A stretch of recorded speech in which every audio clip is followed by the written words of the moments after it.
ते आता ते मध्ये कोणचे साहेब होते त्यांनी ते सुरेश दादा साहेब होते ते सुरेश दादा साहेब आता भेटलेत आता इथे ते म्हणलेत की मंत्रालयामध्ये फडणवीस साहेब आहेत त्यांना भेटा म्हणून जाऊन तिथं जाऊन तुम्ही भेटा म्हणले असे म्हणले आजी दादाची भेट नाही झाली पण आमचे ते पालकमंत्री आहेत आमचे बीडचे त्याच्यामुळे आम्हाला त्यांना भेटण्याची आम्हाला गरज आहे आम्ही का मागणी एवढंच करणार आम्ही रस्त्याला बसलेले आहेत आमचे घरदार सारे पाडलेले आहेत आमचे घर पण लोकांनी जाळून टाकलेले आहेत आम्हाला खाण्यापिण्याची सुद्धा व्यवस्था नाही आम्ही उघड्यावर बसलेलो आहेत आम्ही एवढंच न्याय मागणार आहे सरांना पण तुम्ही म्हणतात की खोक्या भोसले अर्थात सतीश भोसले तुमचा नातेवाईक आहे त्याच्या घरी जी शिकारीची जाळी सापडली मांस सापडलं हरणाचं ते त्याच्या घरात नव्हतं त्याच्या घरी कुणीतरी आणून ठेवलाय असा तुमचा आरोप आहे तो नक्की आरोप काय ते आरोप आहे ना ते खोटा आरोप आहे की आम्ही अमोल गरकड साहेब जे आहेत वनीकरांचे वन अधिकारी जे आहेत त्यांना जे गाववाल्यांनी दशरथ वनवे भरत खारमाटे माऊली शिरसट नवनाथ ढाकणे हे लोक धनंजय मुंडे साहेबाचे कार्यकर्ते आहेत ते जर हे जे आमचे आहेत ते हे आम्ही गरीब लोक आहेत तर ते आमच्या घराला सतीशच्या घराला कॅमेरे होते त्यांनी आमच्यावर जाणून बुजून आमच्या घरावर त्यांना आम्ही म्हणत होतो साहेब तुम्ही ते जाळे आणतात आमच्या घरी टाकतात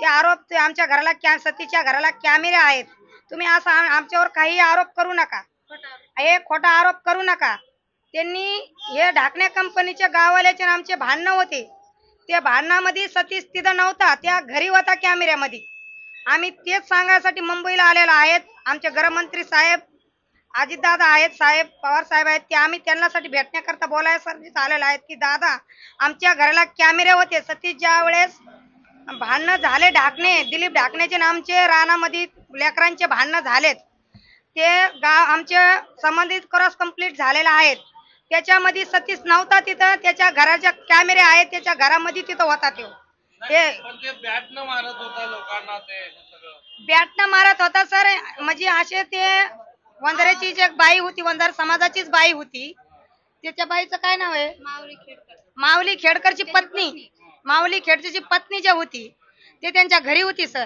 ते त्यांच्या घरी होती ते माऊली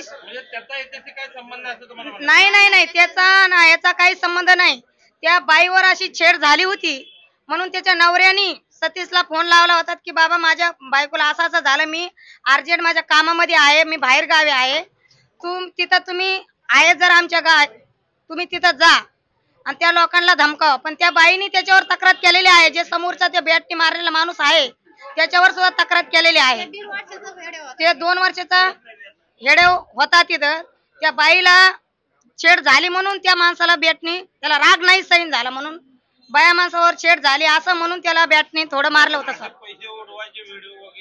नाही सर ते जर मुकदमेचे थोडं काम करीत होते कारखान्याचे थोडे पैसे आले म्हणून ते गरीब माणसाकडे अशी ते हेडो बनवण्यासाठी ते बनवले होते सर लाईक नाही सर आता ते जर आता गरीब माणसाला थोडा करता 10-5 रुपये आले की आदिवासी समाजाचे असल्यामुळं त्यांना गेले असते सर ते असे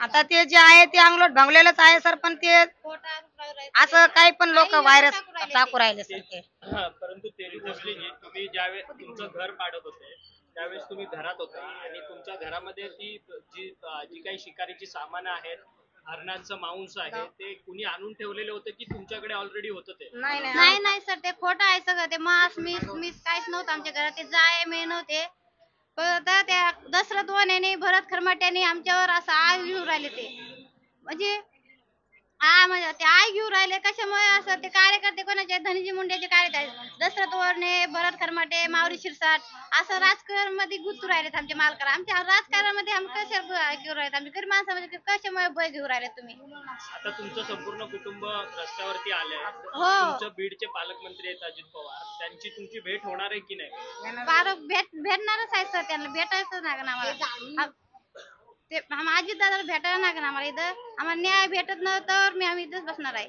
धनंजय मुंडेंकडून हे केलं जातं तुमचं म्हणणं आहे का त्यांच्या कार्यकर्ते हो सर जाणून मुंडूनच करून राहिले ते धनंजय मुंडे असं असे याचे कार्यकर्ते त्याचे कार्यकर्ते अहो आमचे कार्यकर्ते आम्हाला काय करायचं कार्यकर्ते बोला बोला. ते जे होते सर आमचे ढाकणे कंपनीचे आणि आमचे जरी भांडणं झालेले होते तरी ते मिटले होते सर. आमचे त्यांचे पण आमची कंप्लेंट त्यांच्यावर झाली होती, त्यांची कंप्लेंट आमच्यावर झाली होती, पण ते सुद्धा मिटवलं होतं. त्यांनीच बी गुन्हा नव्हता केला दाखल आणि आम्ही पण नव्हता केला. असं आमच्या गावामध्ये बसून दशरथ वनवेंनी त्यांनी असं ठरवून आम्ही मिटवलं होतं. पण ज्या वेळेस धनंजय मुंडे साहेबाची राजीनामा झाला त्याच्या तिसऱ्या दिवशीच आमच्यावर हे आरोप झालेले आहेत. आमच्यावर गुन्हा दाखल खोटा केलेला आहे माझ्या सतीश आमच्या दिरावर, की ते सतीश त्या भांडणामध्ये नव्हते पण ते घरी होते, त्याच्या घराला कॅमेरे होते. त्यांनी हेच धनंजय मुंडेच्या कार्यकर्त्यांनी ते अमोल गरकळला सांगून की त्याच्या घरचे सगळे खरे निघतील, हे नष्ट पुरावा करून टाका म्हणून त्यांनी त्या घराच्या नष्ट पुरावा करून टाका. हे जर कॅमेरे दिसले शासनाला तर हे अवघड होऊन जाईल आपलं, त्याच्याला अंगलोट येईल म्हणून त्यांनी जाणून बुजून आमच्या घर त्यांनी त्या कार्यकर्त्या लोकांनी दशरथ वनवे त्यांनी आमच्या घरात हे नष्ट पुरावा करण्यासाठी केलेला आहे. ताई तुम्ही मुंबईत आलात, तुमच्या काही मागण्या आहेत तुम्ही मान्य करण्यासाठी आलेला आता मुंबईमध्ये येऊन कुठे थांबलेला, तुमचा मुक्काम कुठे? आम्ही रेल्वे स्टेशनला थांबलो मॅडम. आम्ही रेल्वे स्टेशनला थांबलो होतो रात्री. किती दिवस झाले? आम्ही रात्रीपासून आम्ही कालपासून आलेलो आहेत. आम्ही काल 2 दिवस झाले आम्ही रेल्वे स्टेशनला थांबलेलो आहेत. आम्ही तिथून इथं आता आमचे पालकमंत्री अजितदादा आमचे पालकमंत्री आहेत बीडचे म्हणून आम्ही इथं आलेलो आहेत. आम्हाला तिथं न्याय भेटला नाही. आम्ही कलेक्टर ऑफिसला उपोषणला बसलो. आम्हाला तिथं न्याय भेटलेला नाही म्हणून आम्ही इथं मुंबईमध्ये दादाला भेटण्याकरता आलेलो. का की सत्य परिस्थिती दादांना बी कळायला पाहिजे. सुरेश धस यांनी काही तुम्हाला मदत नाही केली? काही नाही केली मॅडम आम्हाला मदत. आम्ही मदत पण आम्हाला ते आले भेटून गेले पण आम्हाला काहीही मदत केलेली नाही. आमचा त्यांचा काहीही संबंध नाही. ते जरी आमदार साहेब आमच्या आष्टीचे असतील तरी ते सर्वांचेच आमदार आहेत का आमचेच नाहीत. असे कार्यकर्ते किती पण आहेत त्यांच्यापाशी. आमच्यावरच का असं काय पण आरोप घ्यायचा का म्हणजे साहेबाच्या कार्यकर्त्यांनी नाही ना. असं करून जमणार. आम्ही सत्य परिस्थिती दादांना सांगू की दादा ज्या वेळेस ढाकणे कंपनीचे आमचे भांडणं झाले होते त्यावेळेस सतीश घरीच होता. त्याच्या घराला कॅमेरे आहेत आणि त्याला कॅमेऱ्यामध्ये त्या भांडणामध्ये सतीशनी ढाकण्याच्या दवाखान्यामध्ये त्याच दिलीप ढाकण्याला नेऊन टाकलं होतं कारण की आमच्या गावचे लोक आहेत म्हणून. पण यांनी आमच्यावर जाणून बुजून आमच्यावर आरोप घेतलेला आहे. हो सर. म्हणून आम्ही दादाला सत्य परिस्थिती सांगणार आहोत.